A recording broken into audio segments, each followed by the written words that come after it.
नेमा समाज के सभी श्रोताओं को और सभी सदस्यों का सूर्यांश नेमा का प्रेम से जय श्री राम। आज नवरात्रि का नवम दिन, माँ सिद्धिदात्री की उपासना का दिन है और सबसे विशेष अवसर ये है कि आज के दिन भगवान श्री राम का प्राकट्य उत्सव मनाया जाता है। हमारे भारतीय संस्कृति में भगवान विष्णु के कई अवतार हुए। दशावतार में भगवान विष्णु के 7वें अवतार भगवान राम हैं। भगवान राम का जन्म विप्रधेनु सुर संत हित लीन मनुज अवतार, ब्राह्मण, गौ, संत और देवताओं के हित के लिए भगवान विष्णु ने मनुष्य कृति धारण करके रावण और अन्य राक्षसों को मारकर इन सभी पर उपकार किया। बड़े ही हर्ष का विषय है और मुझे बहुत प्रसन्नता है कि आदरणीय श्री प्रभु नारायण नेमा जी अंकल जी ने मुझे रामनवमी के दिन विशेष तिथि पर इतना सुंदर अवसर प्रदान किया और मुझे काव्यांजलि में उपस्थित होने का मौका दिया। और मैं अपनी वाणी से आप सभी के सामने जो भी प्रस्तुत कर रहा हूँ आप ज़रूर सुने। और मैंने राम जी पर रचनाएं तो नहीं की हैं, पर राम जी के वर्णन के साथ मैं कृष्ण जी की रचनाओं को आप सभी के सामने प्रस्तुत करूँगा। तो दोनों में एकल भाव रखकर आप सभी कृष्ण भगवान की जो रचनाएं हैं और भी जो रचनाएं हैं उनको सुने तो मुझे बहुत अच्छा लगेगा। आइए राम जन्म की हम बात करते हैं। तो राम जन्म चैत्र शुक्ल पक्ष की नवमी के दिन हुआ था और उस समय मध्याह्न का समय था। ना ज़्यादा कहा जाए तो ना ज़्यादा ठंडक ना ज़्यादा गर्मी थी। दोपहर का समय था और पुष्य नक्षत्र था और बहुत ही अच्छे शुभ तिथि में भगवान राम का चतुर्भुज स्वरूप में प्राकट्य हुआ था। भगवान राम जी का चतुर्भुज स्वरूप में प्राकट्य होने पर सभी कौशल्या माता ने उनकी स्तुति की और उन्होंने कहा कि आपका यह चतुर्भुज स्वरूप में वर्ण नहीं, मतलब आपका तो ये परमात्मा स्वरूप है, आप बाल स्वरूप बनकर आइए तब मैं आपको अपना मातृत्व भाव दे पाऊंगी। तब भगवान छोटे से बालक बन के रोने लगे और माता ने अपना मातृत्व छलकाया और नंद भवन में अवध के भवन में हर्षोल्लास छा गया। चारों भाई समय एक तिथि अनुतिथि के अनुसार जन्म लिए। भगवान राम ने नवमी के दिन जन्म लिया और लक्ष्मण जी ने दशमी के दिन जन्म लिया और एकादशी को भरत और शत्रुघ्न ने जन्म लिया। भरत और शत्रुघ्न जुड़वा भाई थे इसलिए दोनों ने साथ में जन्म लिया। तो रामचरितमानस में एक बहुत ही पंखा बंद कर देना। रामचरितमानस में बहुत ही सुंदर वर्णन है भगवान राम जी का कि नवमी तिथि मधुमास पुनीता, नवमी तिथि मधुमास पुनीता शुक्ल पक्ष अभिजित हरिप्रीता। नवमी तिथि मधुमास पुनीता शुक्ल पक्ष अभिजित हरिप्रीता, मध्य दिवस अति शीत न घामा पावन काल लोक विश्रामा। मध्य दिवस अति शीत न घामा पावन काल लोक विश्रामा, शीतल मंद सुरभि बहु जाऊ हर्षित सुर संतन मन चाऊ। नवमी के तिथि के दिन, वैसे तो नवमी की तिथि बड़ी साधारण तिथि मानी जाती है, इस दिन कोई ऐसे शुभ कार्य भी नहीं होते हैं, पर भगवान ने नवमी के दिन प्राकट्य होके जो हर्षोल्लास का माहौल पूरे संसार में पूरे ब्रह्मांड में कर दिया, इसलिए नवमी और नवमी, नवमी तिथि है और नवमी का मतलब होता है नमस्कार। वह तिथि भी राम जी को नमस्कार कर रही है जिन्होंने उनको धन्य कर दिया। जब भगवान जन्म लेते हैं तब सभी देवता आकर आकाश में गर्भ स्तुति करते हैं और अपने अपने धाम को चले जाते हैं। अपने अपने धाम को चले जाने के बाद वो अपने अपने धाम इसलिए चले जाते हैं क्योंकि भगवान का जो अवतार है वह 14 कला अवतार संपूर्ण है और मर्यादा पुरुषोत्तम अवतार है। इसी कारण कि अगर अधिक अधिक हर्षोल्लास और अधिक देवताओं का जो अंतर मन से हर्ष है वो बिखरेगा तो सभी को पता चल जाएगा कि त्रिलोकपति ने भूलोक में जन्म लिया है और वह अपनी दैवी लीला को सही ढंग से नहीं कर पाएंगे। इसलिए सभी देव स्तुति करते हैं और विश्राम को पहुंच जाते हैं। और भगवान राम का जब प्राकट्य होता है उसके बाद अपनी लीलाओं को धीरे धीरे वो आगे बढ़ाते हैं। तो आइए, राम जन्म के उपलक्ष्य में मैंने कृष्ण जन्म लिखा है तो मैं आपको कृष्ण जन्म सुनाता हूँ। मेरी राम जी पर रचनाएं तो नहीं है, पर मैं राम जी के वर्णन के साथ आपको कृष्ण जी की रचनाएं सुनाऊंगा। नंद भवन में बजी दुंदुभी गूंजी जय जयकार, नंद भवन में बजी दुंदुभी गूंजी जय जयकार, द्वापर युग में जन्म लियो है श्री हरि को अवतार। नंद भवन में बजी दुंदुभी गूंजी जय जयकार, द्वापर युग में जन्म लियो है श्री हरि को अवतार। रूप मनोहर सुंदर अखियां लट घुंघराले बाल, श्याम वर्ण चंदासो चमके सकल विरज को पाल। नंद भवन में बजी दुंदुभी गूंजी जय जयकार, द्वापर युग में जन्म लियो है श्री हरि को अवतार। रूप मनोहर सुंदर अखियां लट घुंघराले बाल, श्याम वर्ण चंदासो चमके सकल विरज को पाल।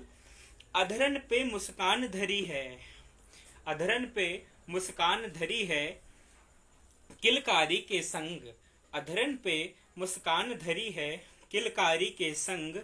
गोकुल के सब गोप गोपियां बजा रहे मृदंग, गोकुल के सब गोप गोपियां बजा रहे मृदंग। और आज रवि भी शीतल है गयो चंदा भव मतवारो, आज रवि भी शीतल है गयो चंदा भव मतवारो। आए गयो है सबे नचावन काली कमली वालो, आए गयो है सबे नचावन काली कमली वालो। रूप मनोहर सुंदर अखियां लट घुंघराले बाल, रूप मनोहर सुंदर अखियां लट घुंघराले बाल। श्याम वर्ण चंदासो चमके सकल विरज को पाल, श्याम वर्ण चंदासो चमके सकल विरज को पाल। अधरन पे मुस्कान धरी है किलकारी के संग, गोकुल के सब गोप गोपियां बजा रहे मृदंग। आज रवि भी शीतल है गयो चंदा भव मतवारो, आए गयो है सबे नचावन काली कमली वालो। माता यशोदा रतन लुटावे, माता यशोदा रतन लुटावे नंद लुटावे हार। ऐसो अवसर मिले न कबहू तन मन धन बलिहार, ऐसो अवसर मिले न कबहू तन मन धन बलिहार। अधरन तिथि अष्टमी मास भाद्रपद छाई घटा घनघोर। यहाँ पर चैत्र की तिथि शुक्ल पक्ष है और दिन का समय है। यहाँ पे तिथि अष्टमी मास भाद्रपद छाई घटा घनघोर। और ज्यो आव्यो नक्षत्र रोहिणी जन्मे नंद किशोर, ज्यो आव्यो नक्षत्र रोहिणी जन्मे नंद किशोर। पावस ऋतु बन आई पाहुनी, पावस ऋतु बन आई पाहुनी लेकर सुखद बधाई, पावस ऋतु बन आई पाहुनी लेकर सुखद बधाई। और छाई इंदिरा श्री ब्रजरज में, इंदिरा का मतलब होता है लक्ष्मी जी, जहां नारायण आते हैं वहां लक्ष्मी जी स्वयं आती हैं। तो छाई इंदिरा श्री ब्रजरज में जन्मे कुंवर कन्हाई। धन्य धन्य गुड़ के लड़ुआ बने हरीरा, गुड़ के लड़ुआ बने हरीरा घर घर बटत बधाई, गुड़ के लड़ुआ बने हरीरा घर घर बटत बधाई। ऐसो लगत सकल ब्रज नारी बन गई हैं पुनी माई, ऐसो लगे सकल ब्रज नारी बन गई हैं पुनी माई। मात यशोदा रत्न लुटावे नंद लुटावे हार, और ऐसो अवसर मिले न कबहू तन मन धन बलिहार। धन्य धन्य हो तुम मधुसूदन ऐसी ममता पाई, धन्य धन्य हो तुम मधुसूदन ऐसी ममता पाई। सूर्य अंश गावत नित मंगल, सूर्य अंश गावत नित मंगल पुनि पुनि शीस नवाई, सूर्य अंश गावत नित मंगल पुनि पुनि शीस नवाई। नर लीला नारायण जाने कोई न पावे पार, नर लीला नारायण जाने कोई न पावे पार। द्वापर युग में जन्म लियो है श्री हरि को अवतार, द्वापर युग में जन्म लियो है श्री हरि को अवतार, और द्वापर युग में जन्म लियो है श्री हरि को अवतार। नंद भवन में बजी दुंदुभी गूंजी जय जयकार, और आज हरि ने दियो मोहिलो प्रेम रूप अवतार। और द्वापर युग में जन्म लियो है श्री हरि को अवतार। द्वापर युग में जन्म लियो है श्री हरि को अवतार। ये रचना भगवान कृष्ण के जन्म पर है।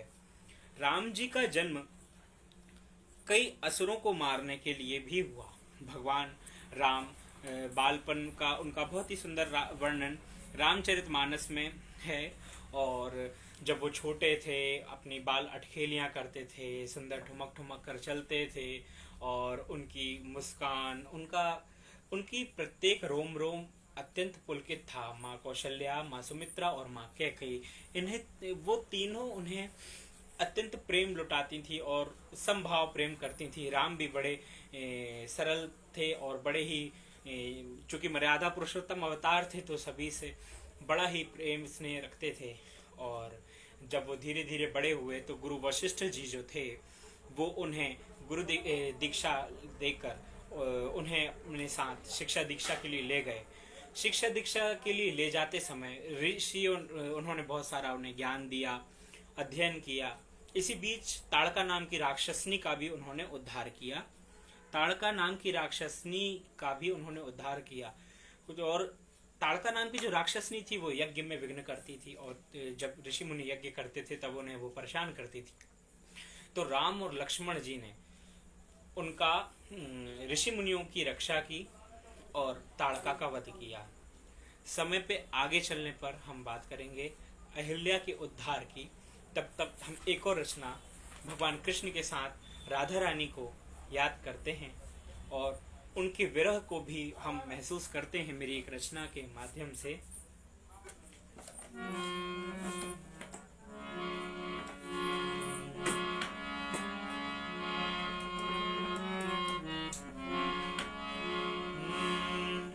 एक नाम लिख्यो है आजीव नित नेम में, रोम रोम भीगो मेरो श्याम जू के प्रेम में। बाजती है वेणु यमुना के तट रजनी में, दौरी राधा गोपी संग कृष्ण के स्नेह में। सुध बुध खो के दौरे बन मतवारी भोरे, जैसे लगे माथे मोरे ब्याहन के नेग में। श्याम श्याम रटत है श्याम गीत भात है, श्याम नाम नीर पीवे श्याम भोग पात है। श्याम नाम मिसरी गली में बांट जात है, सो श्याम की पेवैया बनी पपीहासी गात है। श्याम तन रंगती है श्याम धन मंगती है, श्याम की भिखारिणी है रसिकों पे मात है। विरह की अनुभूति पावन जो सारी सूती, राधे की चरण ज्योति कौन बन पात है। सेवा को अगाध श्रेय प्रेम की ललित गेय, चित धारे एक ध्येय श्याम जो को पानो है। हम भी हैं बड़े हठीले हठ के बड़े कटीले, रस के घटीले मारू ब्रज को घरानो है। तुम भागो आगे आगे हम भागे पीछे पीछे, पावस के मोर बन निधि बन जाएंगे। नाचेंगे छम छम पाकर विलास कण, चंद के चकोर बन प्रेम रस पाएंगे। श्री राधे रानी ऐसो प्रेम देखो ना कभू है हम, तुम सी विरहवती जनी है न जाई है। ठाकुर के भाग खोले उनसे जो तुम मिले, प्रेम रस सुधा सूर्य वंश ने भी पाई है। द्वापर प्रफुल्ल भयो हृदय स्नेह में, रोम रोम भीगो मेरो श्याम जू के प्रेम में।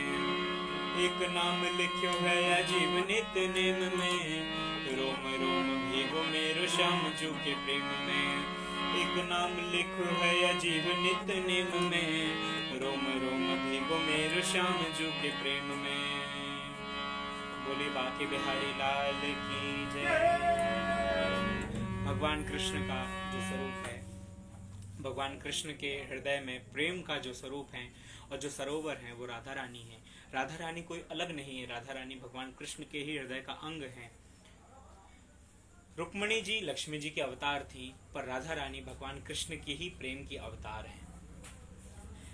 हम बात कर रहे थे रामचरितमानस में अहिल्या जी की। अहिल्या जी को गौतम ऋषि ने जब श्राप दे दिया था, उनकी भूलवश उन्होंने इंद्र ने उनके साथ छल किया था और गौतम ऋषि ने फिर उन्हें श्राप दे दिया था। उसकी कथा बड़ी ही बड़ी है, इसलिए मैं उसमें ज़्यादा आपको बताना नहीं चाहता। तो उनको जब वो पत्थर का बनने का जब श्राप दे दिया था, तब वो पत्थर की बन गई थी। तब उनके लिए एक उपाय भी बताया था कि जब तुम्हें त्रेता युग में भगवान राम अवतरित होंगे, तब वो उनके स्पर्श से तुम जीवंत होगी। तो भगवान राम आए। वशिष्ठ जी ने उन्हें बताया कि अहिल्या जी हैं, अहिल्या जी के उद्धार की कथा बताई। हालांकि भगवान राम तो सब जानते थे, पर मर्यादा पुरुषोत्तम स्वरूप होने के कारण उन्होंने जानना चाहा। उसके बाद उन्होंने अहिल्या का उद्धार किया, अपने चरण को अहिल्या के पाषाण रूप में स्पर्श कराकर अहिल्या को मोक्ष प्राप्त कराया। अहिल्या ने सुंदर स्त्री का जो रूप धारण किया और भगवान नारायण में ही विलीन हो गई। ऐसे भगवान ने अहिल्या का भी उद्धार किया, क्योंकि भगवान का आने का जो मोटिव था वो बस यही था कि विप्र धेनु सुरसंत हित रू लीन मनुज अवतार। ऐसे कई राक्षसों को मारा और कई जीवों को तारा और अपने कर्म पथ पर आगे बढ़ते गए और मानवता को नया नया संदेश देते गए। एक अगली रचना भगवान नारायण को स्मरण करते हुए मैं प्रस्तुत करूंगा।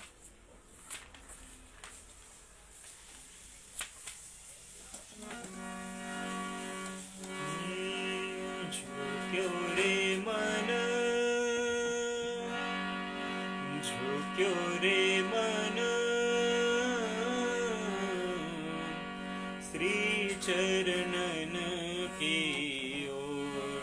झुक्यो रे मन, मन श्री चरणन की ओर।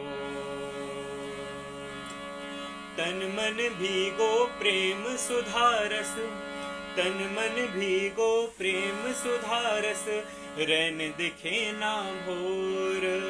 तन मन भीगो प्रेम सुधारस, रैन दिखे ना भोर। जा पाथर पे श्याम लिखन लग्यो,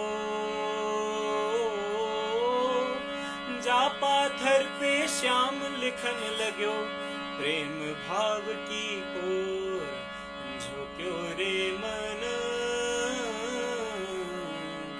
श्री चरणन की ओर। झुक्यो रे मन, श्री चरणन की ओर। गुरु कृपा भई साधन साध्यो, भावन भई विभोर। गुरु कृपा भई साधन साध्यो, भावन भई विभोर। गुरु कृपा भई साधन साध्यो, भावन भई विभोर। लिखन लगी अब तोरे लिखना, लिखन लगी अब तोरे लिखना, लिखन लगी अब तोरे लिखना, न मिलो चित चोर। झुक्यो रे मन, श्री चरणन की ओर। झुक्यो रे मन, श्री चरणन की ओर। ब्रज के कण कण श्याम बसत है, जाऊं कित कित छोर। ब्रज के कण कण श्याम बसत है, जाऊं कित कित छोर।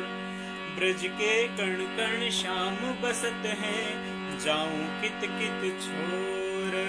सूर अंश नाचत नहीं थाके, सूर अंश नाचत नहीं थाके, जो पावस को मोर, जो पावस को मोर। झुक्यो रे मन, श्री चरणन की ओर। झुक्यो रे मन, श्री चरणन की ओर। सरस श्याम की प्रेम ठाकुरी, विनय करे कर जोर। सरस श्याम की प्रेम ठाकुरी, विनय करे कर जोर। सरस श्याम की प्रेम ठाकुरी, विनय करे कर जोर।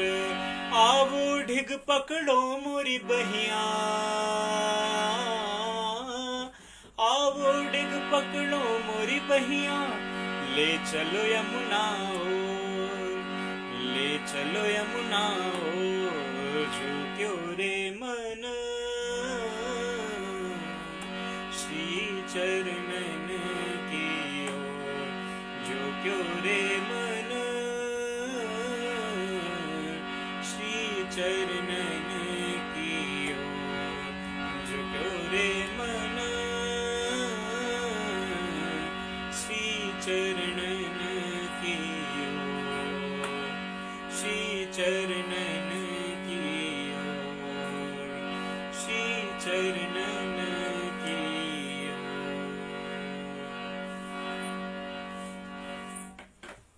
भगवान विष्णु हमें हमेशा एक गाइडलाइन देने के लिए, हमें हमेशा जब जब धर्म की हानि होती है तब तब हमको अपनी सही राह पर दिखाने के लिए नए नए अवतार धारण करते हैं।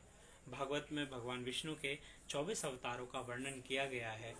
वो 24 अवतार अलग अलग हैं और बहुत ही सुंदर आगे कथा है कि भगवान राम जब अपनी शिक्षा दीक्षा पूर्ण करते हैं, उसके बाद वे जनक जी के महल में उनके गुरु लेकर जाते हैं और वहाँ पर धनुष तोड़ वो होता है, एक स्वयंवर होता है जिसमें वे अपनी पुत्री जनक नंदिनी आदिशक्ति महारानी सीता जी का स्वयंवर रचाते हैं।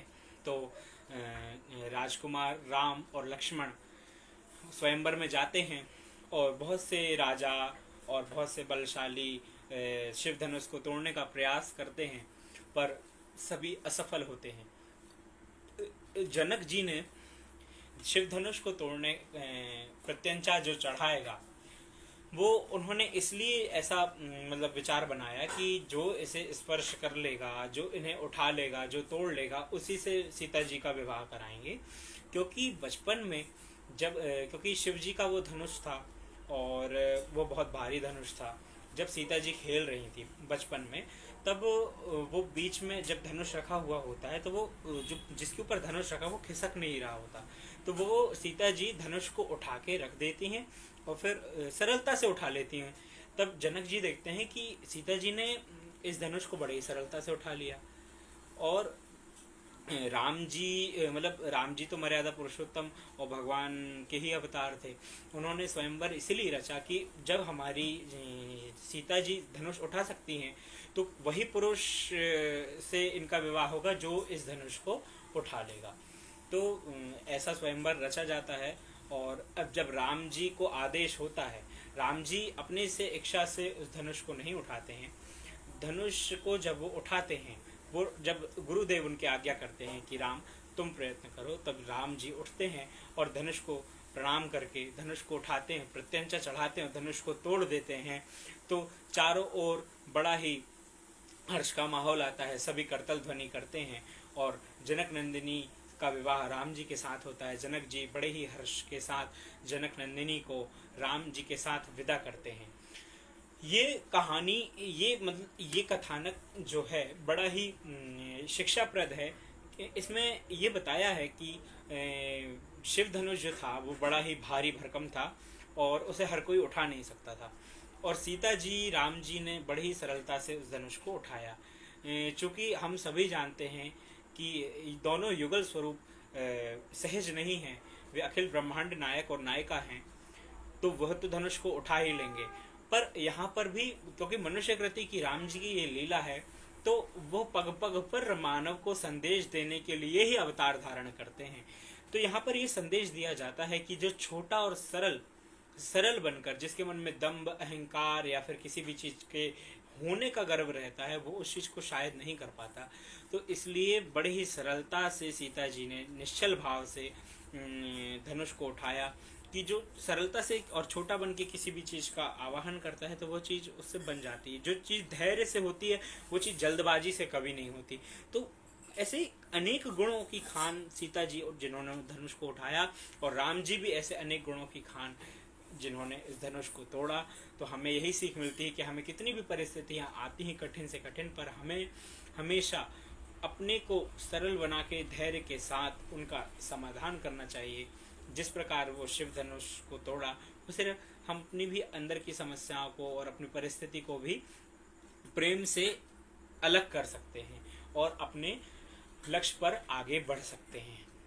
एक लक्ष्य को लेकर एक रचना थी, वो मैं आपको सुनाता हूँ। लक्ष्य पे बात आई तो मैंने बोला लक्ष्य पर भी एक रचना होनी चाहिए, तो मैं आपको एक लक्ष्य पर एक बहुत अच्छी रचना है उसको मैं सुनाता हूँ।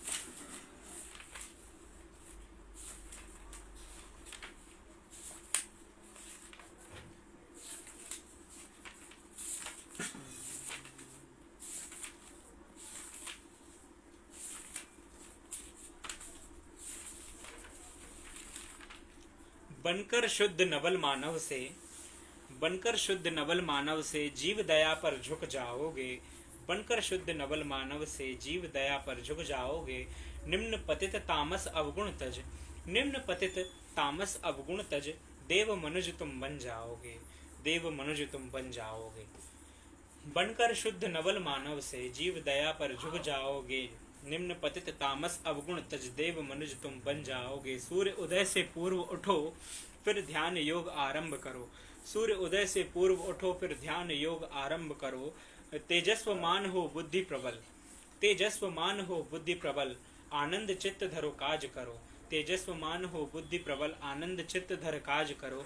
चिंतन से युक्त संयम पथ रख, चिंतन से युक्त संयम पथ रख, निज लक्ष्य मार्ग पर बढ़ जाओगे। संयम का मतलब होता है सत्य, अहिंसा, अस्तेय, अपरिग्रह और ब्रह्मचार्य। ये 5 चीजें को जब संयम कहते हैं, जैसे उसको यदि हम धारण करेंगे तो अपने लक्ष्य मार्ग पर हमेशा बढ़ जाएंगे। तो निज लक्ष्य मार्ग पर बढ़ जाओगे। चिंतन से युक्त संयम पथ रख, निज लक्ष्य मार्ग पर बढ़ जाओगे। निम्न पतित तामस अवगुण तज, निम्न पतित तामस अवगुण तज, देव मनुज तुम बन जाओगे, देव मनुज तुम बन जाओगे। मैं सभी को यही संदेश दूंगा कि अभी सभी अपने अपने कार्य क्षेत्र में उन्नति करें और भगवान राम हम सभी पर ऐसे ही कृपा बनाए रहें और हम हमेशा सत्संग करते रहें और प्रभु भक्ति में लीन रहें। तो अगली रचना को हम सुनते हैं।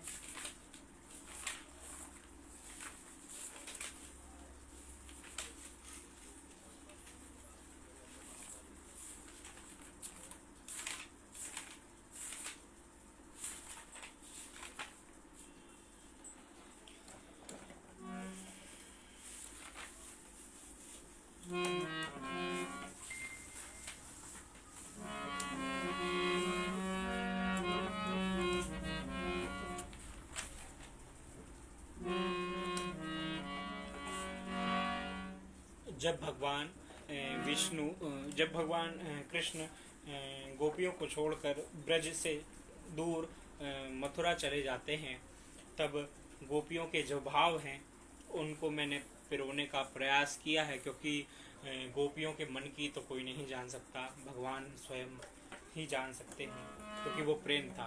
उद्धव नहीं जान सके तो फिर तो हम एक सरल व्यक्ति हैं। तो आइए। छाड़ी गए ब्रज देश, देश रे, छाड़ी गए ब्रज देश, देश रे, छाड़ी गए ब्रज देश। प्रेम रंग काहे रंगोरे करजवार, प्रेम रंग काहे रंगोरे करजवार, प्रेम रंग, प्रेम रंग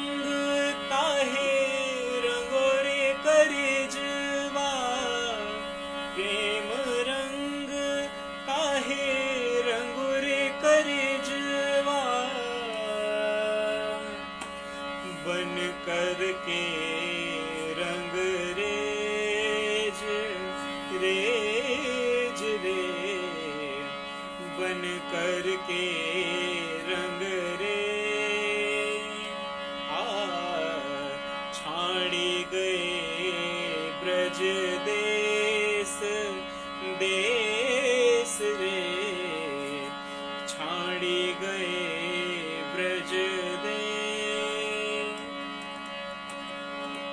लटउर जी सुरजी सुदिनाई लटउर जी सुरजी सुदिनाई लटउर जी सुरजी सुदिनाही मिलन बिखर गए केस देश रे मिलन बिखर गए के छाड़ी गए ब्रज देश देश रे छाड़ी गए ब्रज देश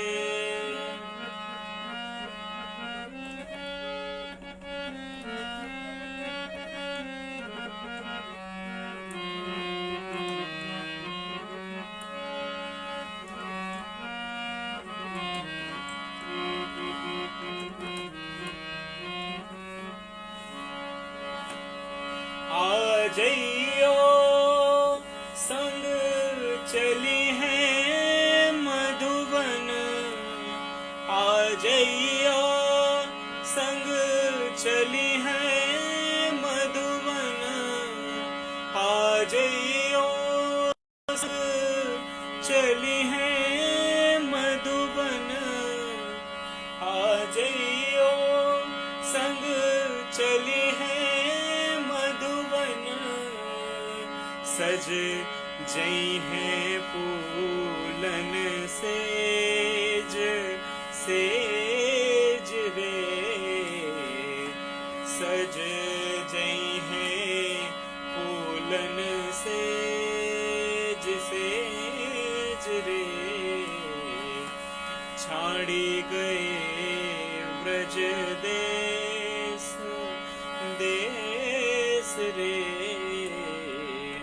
छाड़ी गए ब्रज दे प्रेम रंग काहे रंगो रे करजवा प्रेम रंग काहे रंगो रे करजवा बन करके रंग रे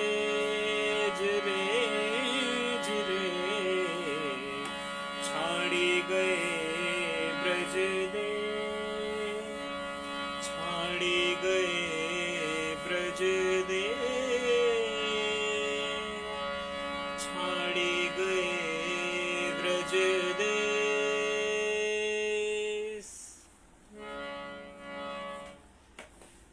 बड़ा ही विरह का भाव है और ऐसे ही विरह एक तरह से राजमहल में तब हुआ जब जनक नंदिनी सीता जी और राम जी जब विवाह करके आए और बहुत ही अच्छे से सब कुछ चल रहा था पर मंथरा ने कैकेयी जी के कान में खुसर फुसर की और उनको भड़काया कि राम जी का अब राज्याभिषेक की तैयारी है और भरत को कोई कुछ मिलने वाला नहीं है और सब कुछ राम का हो जाएगा भरत तुम और मैं गुलाम बनकर रहेंगे ऐसा मतलब बैठा और मन में बिठा दिया और ये सब तो एक दैवी लीला थी राम जी तो स्वयं ये सब जानते थे और सरस्वती जी आकर के मंथरा की बुद्धि पर बैठ गई और उसका दिमाग फेर दिया कैकेयी जी को भड़काया और कैकेयी ने भड़कते हुए एक समय जो 2 वचन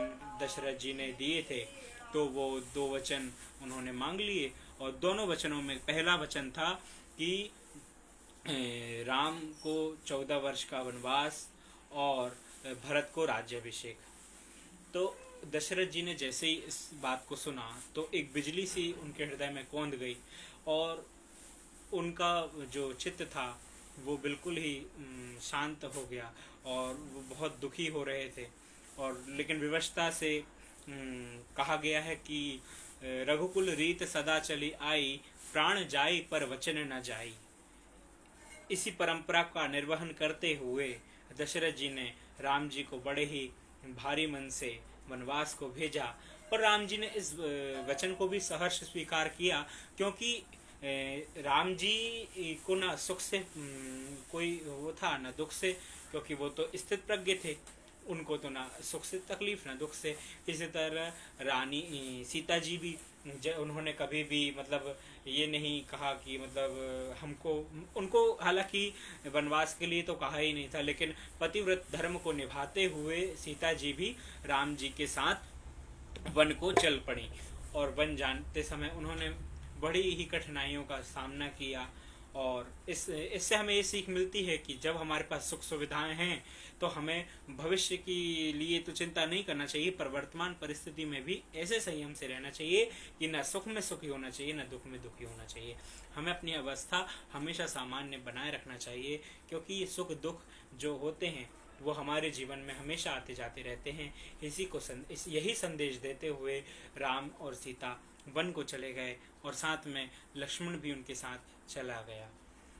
भगवान राम जी के साथ लक्ष्मण और सीता वन को गए। उन्होंने वहाँ बहुत से दुखों को काटा, कंदमूल फल खाए, झोपड़ी बनाई, और शबरी माता का भी जब सीता जी का हरण हो गया था तब शबरी का भी उन्होंने राम जी ने उद्धार किया। और बहुत सी बातें हैं। इसके पहले हम एक गीत सुनते हैं, एक स्वरचित रचना है।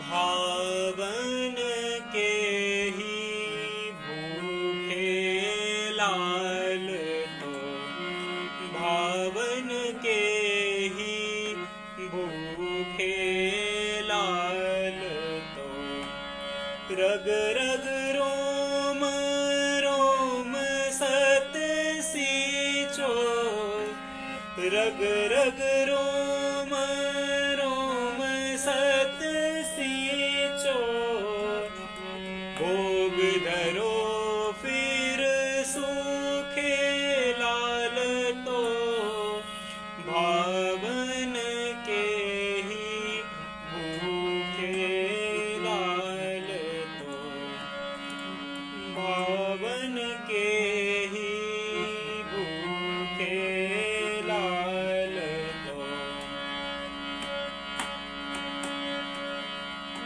ठाकुर साधन भेदत नहीं जो, ठाकुर साधन भेदत नहीं जो, ठाकुर साधन भेदत नहीं जो, ठाकुर साधन भेदत नहीं जो, साग विदुर घर जू के लाल तो, भावन के ही भूखे लाल तो, भावन के ही भूखे लाल तो। या जग आंधो भावना देखे, या जग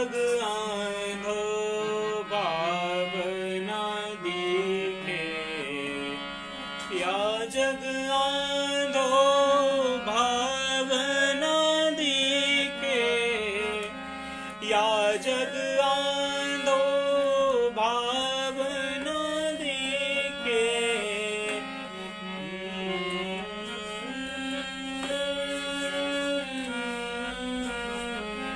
स्वांग सो जप तप झूके लाल तो भावन के ही भूखे लाल तो भावन के ही भूखे लाल तो सूर्यांश प्रभु प्रेम बंधत जो, सूर्यांश प्रभु प्रेम बंधत जो, नेह हृदय रस फूके लाल तो भावन के ही भूखे लाल तो भावन के ही भूखे लाल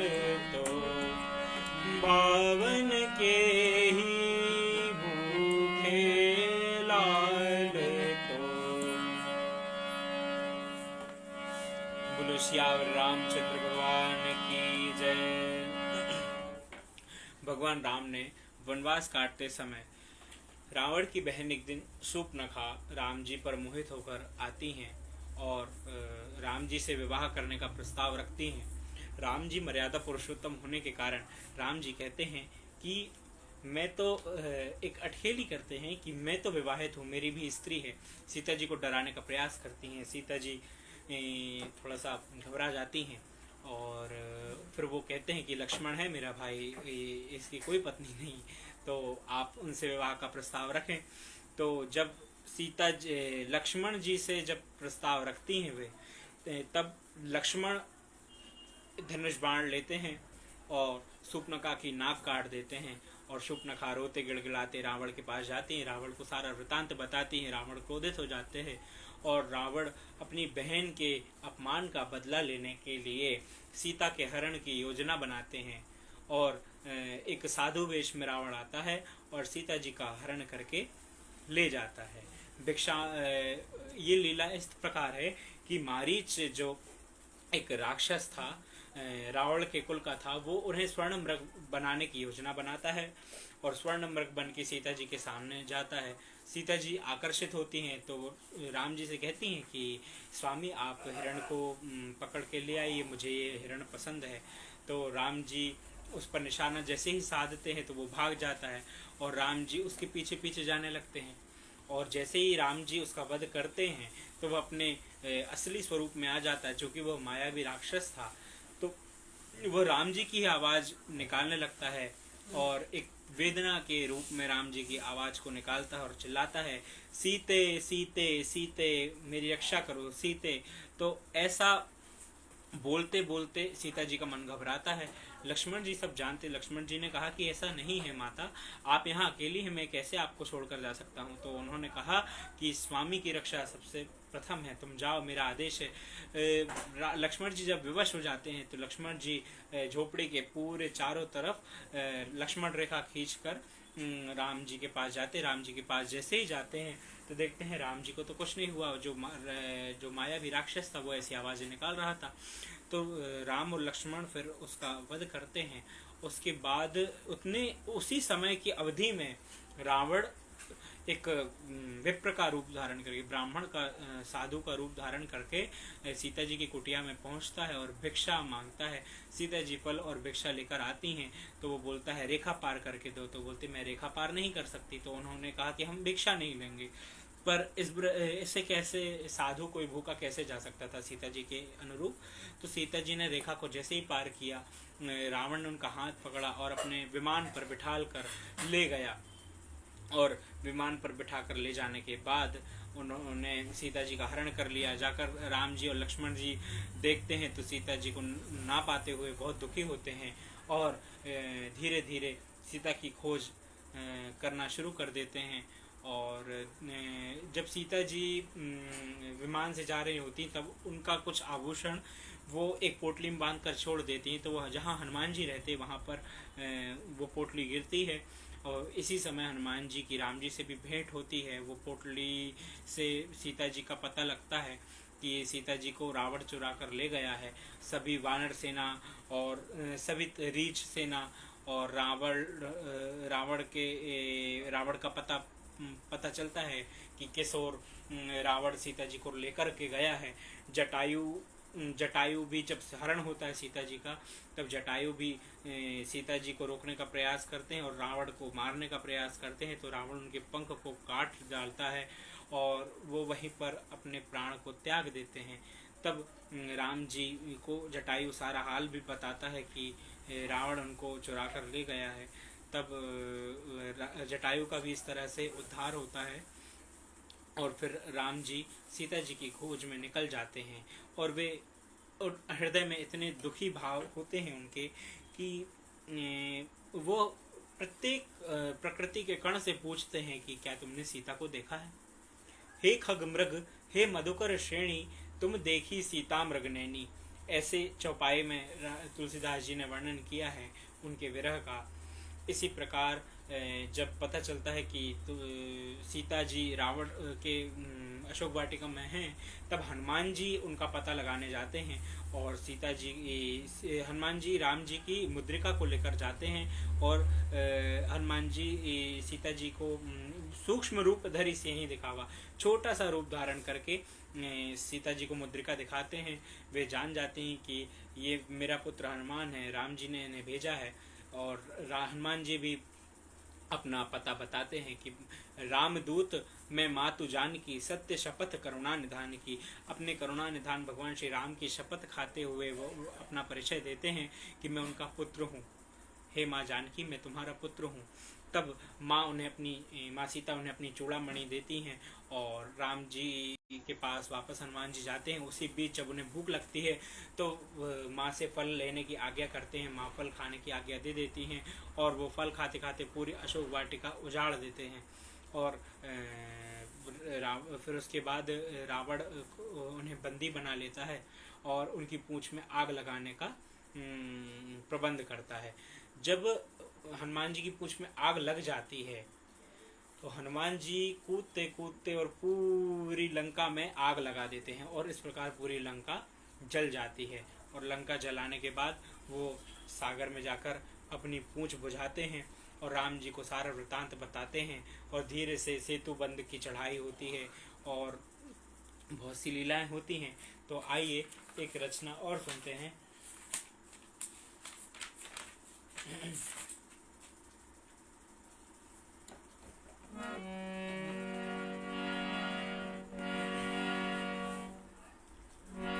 ये भी एक विरह भाव है।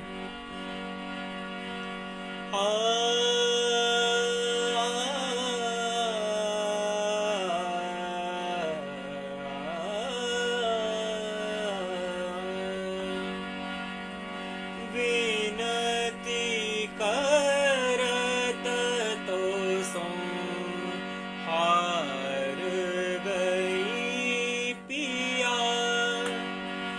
विनती करत तो सो हार गई पिया।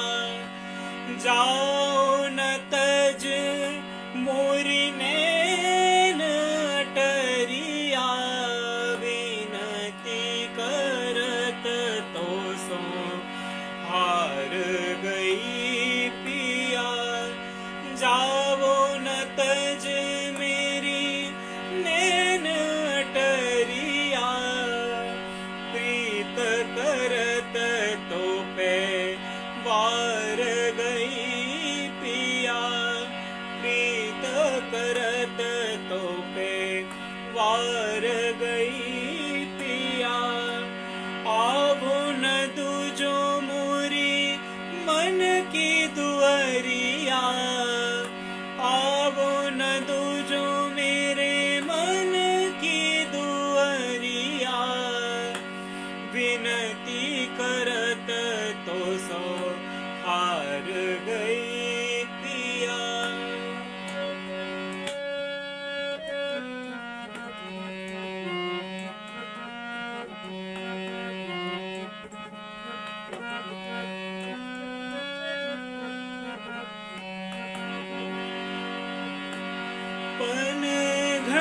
पे मोसे ररिया करत संग, पन घट पे मोसे ररिया करत संग, गए आज सब तोड़ निठुर सब, गए आज सब तोड़ निठुर सब, प्रीत जनी जे रोवत सब गईया, प्रीत जनी जे रोवत सब गईया, जाओ न तज मुरी नैन अटरिया, विनती करत तो सो हार गई पिया, थिर कत नाही मधुवन अलबेलो, थिर कत नाही मधुवन अलबेलो, गयोरी चंद्र गोपन को चेरो, गयोरी चंद्र गोपन को चेरो, सूर्यवंश सुनि प्रेम डगरिया, सूर्यवंश सुनि प्रेम डगरिया, प्रीत करत तो पे वार गई पिया, प्रीत करत तो पे वार गई प्रिया, जावो न तज मेरी नैन अटरिया,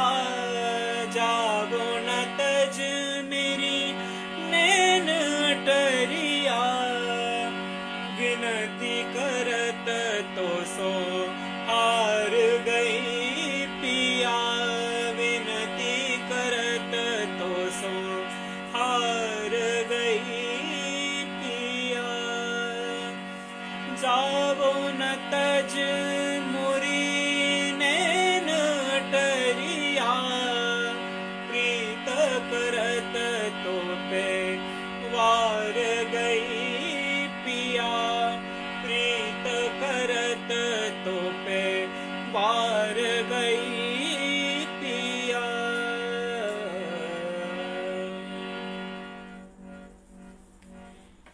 ये भी एक विरह का भाव है। तो विरह के भाव के साथ हमेशा जानकी जी राम जी का स्मरण करती रहती थी, और रावण कई रूपों में उनको धमकाने डराने बहुत सा प्रयास करता था, तो वो किसी पर मतलब ध्यान नहीं देती थी, और राक्षसनियाँ भी उन्हें डराते थे, तो उनका तो सीधा यही मत था कि भाई ये तो माया के खिलौने हैं, असली तो राम है। तो वही स्मरण उनके मन में हमेशा चलता रहा, और राम ने सीता जी को प्राप्त करने के लिए राम सेतु पर चढ़ाई की, और युद्ध शुरू हुआ। पहले बहुत से राक्षसों को मारा, मेघनाद, कुंभकर्ण, और फिर कुंभकर्ण को मारने के बाद फिर मेघनाद और लक्ष्मण जी का युद्ध हुआ, और लक्ष्मण जी के ही साथ युद्ध हुआ, और उसमें फिर लक्ष्मण जी को शक्ति लग जाती है। तब हनुमान जी उनके लिए संजीवनी बूटी लेकर आते हैं, और संजीवनी बूटी को पाकर लक्ष्मण जी पुनः जीवित होते हैं, और फिर वो मेघनाद को परास्त करते हैं। और उसके बाद विभीषण भी बहुत समझाते हैं, और रावण उन्हें लात मारकर अपने दरबार से भगा देता है। वो विभीषण जी राम जी के शरणागत हो जाते हैं, और जब रावण जब युद्ध करता है राम जी से, तब विभीषण उसके दशमुख थे, तो राम जी जब भी मारते थे तो उसका एक सिर कटता था, फिर आ जाता था, फिर सिर कटता था, फिर आ जाता था। लेकिन जब विभीषण ने बताया कि रावण की नाभि में अमृत कलश है, यदि आप उसमें बाण मारेंगे तो वह सूख जाएगा, तब रावण की नाभि में राम जी तीर मारते हैं, और उसका अमृत कलश सूख जाता है, और उसके प्राण निकल जाते हैं। इस तरह रावण का वध होता है, और सीता को प्राप्त करते हैं। सीता जी की अग्नि परीक्षा होती है, और राम जी के साथ सीता जी पुनः अयोध्या लौटती हैं पुष्पक विमान पर, और चलत विमान कोलाहल होई, जय रघुवीर कहत सब कोई। पूरी रामायण हमें जीना सिखाती है, श्रीमद् भगवद गीता हमें जीना सिखाती है। बस हम एक एक चौपाई का बस अर्थ ध्यान में रखें और उसके हिसाब से हम चलते रहें। शायद एक एक चौपाई में हमारा जीवन बसा है। इसलिए तुलसीदास जी ने भी रामचरितमानस में राम आज्ञा प्रश्नावली भी बनाई है कि हमारी प्रत्येक समस्या का निदान राम आज्ञा प्रश्नावली से हो जाता है। तो इसी तरह सुंदर कांड भी कहीं ना कहीं हमारे जीवन से बहुत अहम स्थान रखता है, क्योंकि सुंदर कांड में हनुमान जी के चरित्र की बड़ी ही सुंदर लीला है। और कहते हैं कभी संकट आता है तो सुंदरकांड जरूर पढ़ना चाहिए, और किसी भी विपत्ति में सुंदरकांड जरूर पढ़ना चाहिए। तो सुंदरकांड तो हनुमान जी कृपा करते ही हैं, साथ में प्रबंधन भी सिखाते हैं कि हमें किस परिस्थिति में किस तरह से सूझबूझ लेना चाहिए। जब राम जी को सागर पार कराना था और सीता जी का पता लगाना था, तब उनकी विस्मृति थी, पर सबने उन्हें जब चेताया। इसी तरह हमारे भविष्य को लेकर भी हमारे माता पिता हमें चेताते हैं। तो हमको उस समय जागना चाहिए जैसे कि हनुमान जी जागे थे, और फिर हमें अपने लक्ष्य की तरफ उड़ान भर देनी चाहिए जैसे कि हनुमान जी ने सागर पार कर दिया था। तो और उस बीच कितनी भी कठिनाइयां आई, उन्होंने बड़ी ही सरलता से पार की। उद्वेग से किसी भी कठिनाई को पार नहीं किया सागर के बीच में, चाहे वो लंकिनी हो, चाहे वो राक्षस खाने वाली राक्षसनी हो, चाहे वो त्रिजटा हो। तो सभी का बड़ा ही प्रेम से उत्तर देते हुए वो आगे बढ़े, क्योंकि वह उनका लक्ष्य नहीं था, लक्ष्य था माँ सीता की खोज। इसी तरह हमारे जीवन में भी कई समस्याएं आती हैं, हमें उनको बड़ी ही सरलता से निपटाना है और अपने लक्ष्य को पाना है। यही सुंदरकांड समझाता है, यही सुंदरकांड हमें बतलाता है कि हमें अपने जीवन में किस तरीके से मैनेजमेंट बनाना है। हमको हमेशा ही रामचरितमानस का पाठ करना चाहिए, क्योंकि मानस की पोथी हमें जीना सिखाती है। एक अंतिम रचना के साथ मैं अपनी वाणी को यहीं पर विराम दूंगा, इस काव्यांजलि का।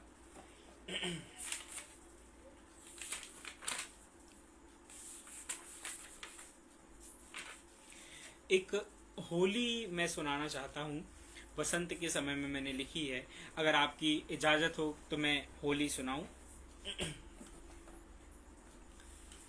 यदि है तो मैं कमेंट बॉक्स में, क्योंकि होली जा चुकी है और इसलिए मैं एक होली सुनाना चाहता हूँ। मैंने होली के समय होली लिखी थी।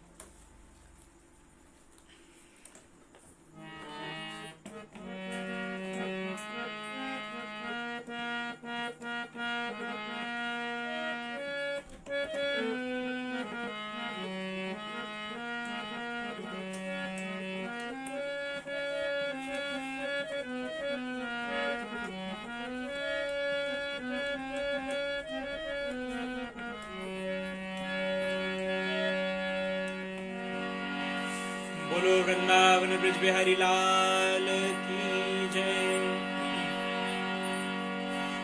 जब अधरंते छेड़ी तेने बांसुरी, सुध बोली सजन की।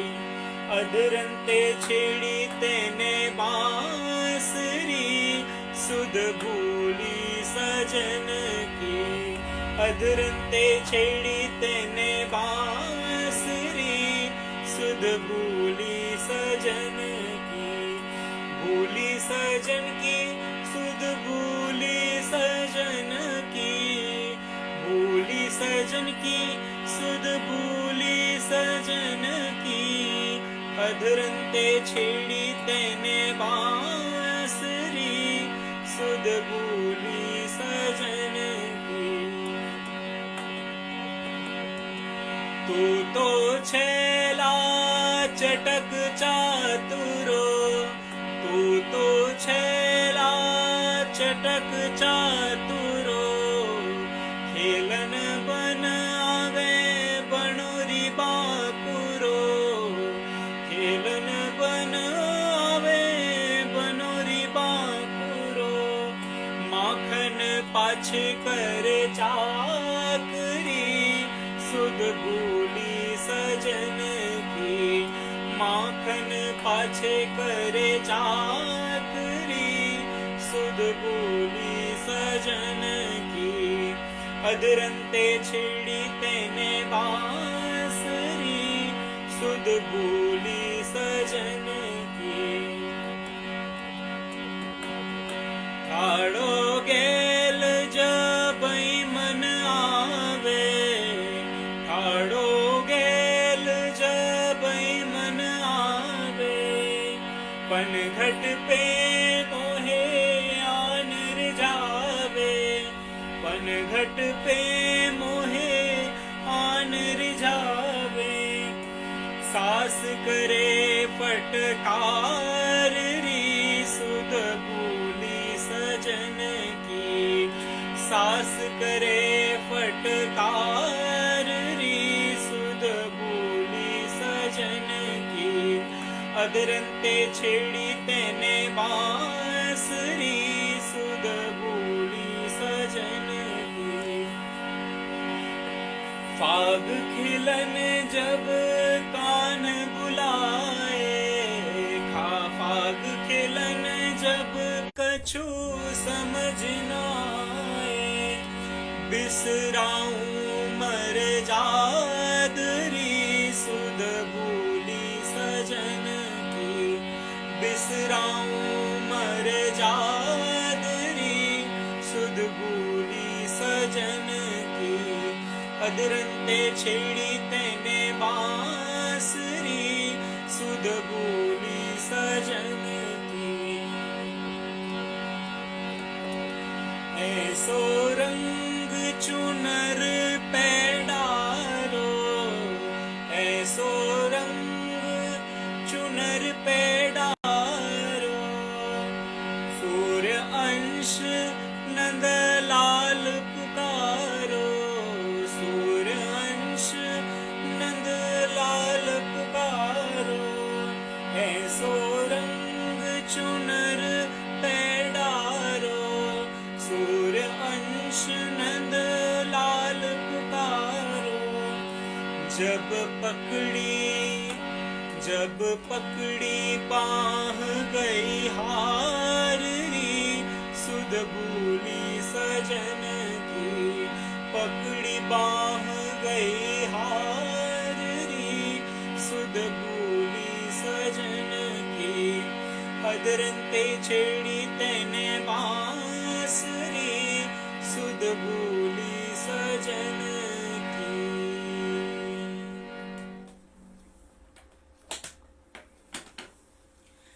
इतना कहकर मैं अपनी काव्यांजलि को यहीं पर विराम देना चाहूँगा। आप सभी का बहुत सारा धन्यवाद जिन्होंने मुझे इतने समय तक सुना और मेरा प्रोत्साहन वर्धन किया और भगवान राम की लीला में आनंद लेते हुए मेरी काव्यांजलि को भी सुना। आप सभी को रामनवमी पर्व की और महानवमी की अनंत शुभकामनाएं। भगवती और भगवान राम, भगवान कृष्ण आप सभी की मनोकामनाओं को पूर्ण करें और हमारा नेमा दर्पण फेसबुक पेज ऐसे ही बरकरार उन्नति करता रहे। ऐसी शुभेच्छाओं के साथ शुभ रात्रि। जय श्री कृष्ण।